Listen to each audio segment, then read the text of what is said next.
Well, welcome to my channel. For those of you that are new, I'm Larry Olson, and I am a specialist in the field of performance-driven neurology. You know, we've got a really fascinating series going on Instagram with over 120,000 subscribers now, so I'm quite proud of that. And I wanted to add a little to one of these that we have gotten such great reviews from. And it's 2 things that I would avoid doing to the brain. One of those is avoid putting excess cortisol into my system. Now, we've all heard about cortisol as the stress hormone. Now, what happens is when we get into a tough situation where we're feeling like we're between a rock and a hard spot, we get into the amygdala, which triggers the fight-flight mechanism. And what happens, the liver starts to produce excess cortisol, which breaks it down into sugar and then provides that to our muscles so we get this boost of energy. Okay, great, wonderful thing. But when we are continuing, as most people do in our society here, is they are a constant level of high stress. They're worried about this, concerned about that. What if this happens? And oh, can't believe they're saying that right now. Whenever we are agitated, whenever we are at a high state of alertness, we are pumping cortisol into our system.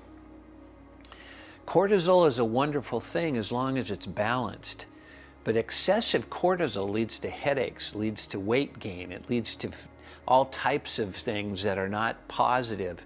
So I avoid it. And the way I avoid it is I recognize that if there's a Bengal tiger and I need to run really fast, I will, and I'll burn the cortisol off. But when I start to imagine worst case scenarios, when I start to feel like, geez, what am I going to do about that? Whether it's making bills, whether it's wanting to get that next job, but worried about the fact that there's so many other people competing against me in that. Maybe it's an argument that I have at home. Maybe there's a challenge that the children are facing. I mean, whatever the circumstance that I start to feel like I am getting a little annoyed and agitated, I take a deep breath. I take a little time out. And I ask myself, how do I want to show up? How do I want to be in this moment right now? Now, a couple neat things happen. And one is that I now start to tune the amygdala down. I now start to lower the amount of cortisol that's being dumped into my system so that it can be in homeostasis. It can be equal to what's necessary to be able to sustain a very well and healthy life. And I also now, since I've shut the amygdala down, I've opened up and brought my frontal lobes back to the party again so that I can think clearly. We know the frontal lobes have a lot to do with our ability to forecast and to project ourselves into the future.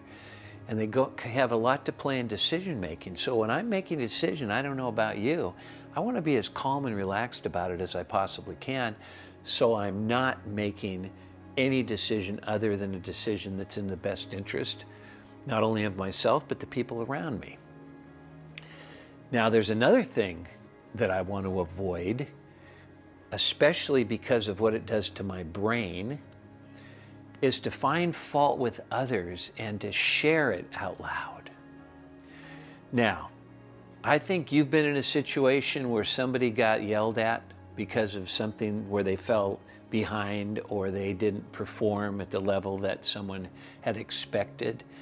You know, I remember it happening in school, and the thing that took place in my mind was, you know, I better wait till I know I've got the right answer before I raise my hand, because what the teacher just did to that person, I certainly don't want that done to me.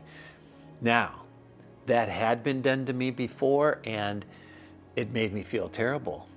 It got me anxious, and it disrupted my immune system, my ability to stay healthy.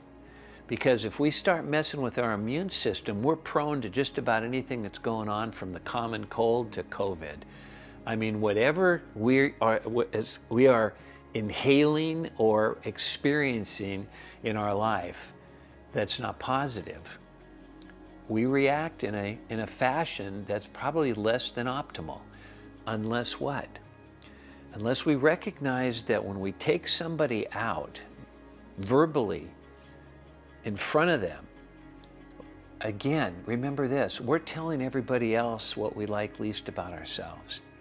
And if you want to expose to others what you like least about yourself, then find fault with somebody. Now, I have just demonstrated and shared with you what happens when we do that in front of others. And you know, sarcasm is another way of doing it. As when I remember playing golf with somebody and the putt I made was pretty short, and there was a sarcastic comment about my ability to perform at my highest level. I mean, that's about as deep as I want to get with the comment. But the comment was not flattering, and the comment was not reminding me of what I need to do to improve.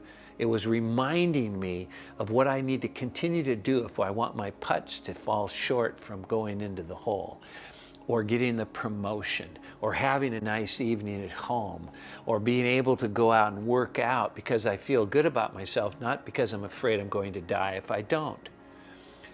Now here's the other element about not finding fault with others.